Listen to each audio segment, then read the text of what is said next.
Taon-taon, ang buwan ng Oktubre ay nakatuon sa Rosario o Santo Rosario.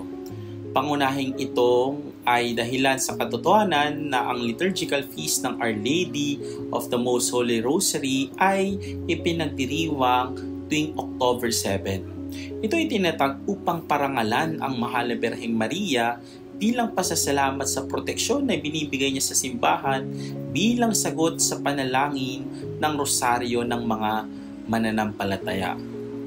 Ang kapistahan ay ipinakilala ni Saint Pius V noong taong 1571 upang gunitain ang mahimalang tagumpay ng mga puwersang Kristiyano sa labanan sa Lepanto noong October 7, 1571.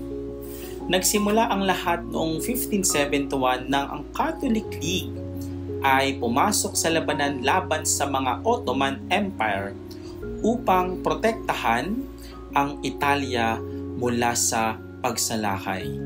Ang mga Turko o Turks ay nasa isang landas ng pakikidigma upang ibagsak ang buong Europa, pumatay ng milyon-milyong tao at pilitin ang pagbabalik loob ng Islam sa mga nakaligtas.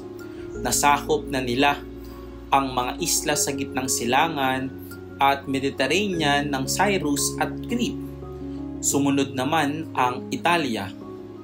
Ngayon, habang napapalapit na ang labanan, nanawagan si Pope Pius V sa iba't ibang relihiyosong komunidad sa buong Europa na samahan siya sa pagdarasal ng rosaryo.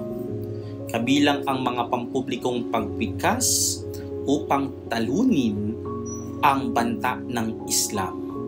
Patungo sa labanan, bawat tao sa pwersa ng Catholic League ay merong daladalang rosaryo. Ang kanilang fleet ay hindi tugma para sa kompetisyon. Sila ay napakarami.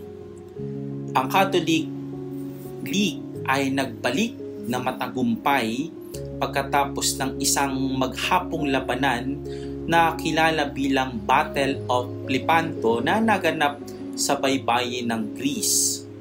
Bilang pasasalamat sa pamamagitan at proteksyon ng mahal na ina na si Maria, idineklara ni Pope Pius V ang araw ng October 7 bilang isang araw ng kapistahan para sa Our Lady of the Rosary upang ipagdiwang isang prosesyon ng rosaryo ang ginanap sa St. Peter's Square. Ngayong buwan ng Oktubre, isaalang-alang natin ang magandang panalangin ito ng Santo Rosario bilang isang pamamaraan na magagamit din natin upang mas mapalapit kay Jesus at kay Maria sa pamamagitan ng pagninilay sa mga dakilang misteryo ng ating kaligtasan. Sabi nga ni Pope St. Pius V, the Rosary is the most beautiful and the most rich in graces of all prayers. It is the prayer that touches most the heart of the Mother of God. And if you wish peace to reign in your homes, recite the Rosary.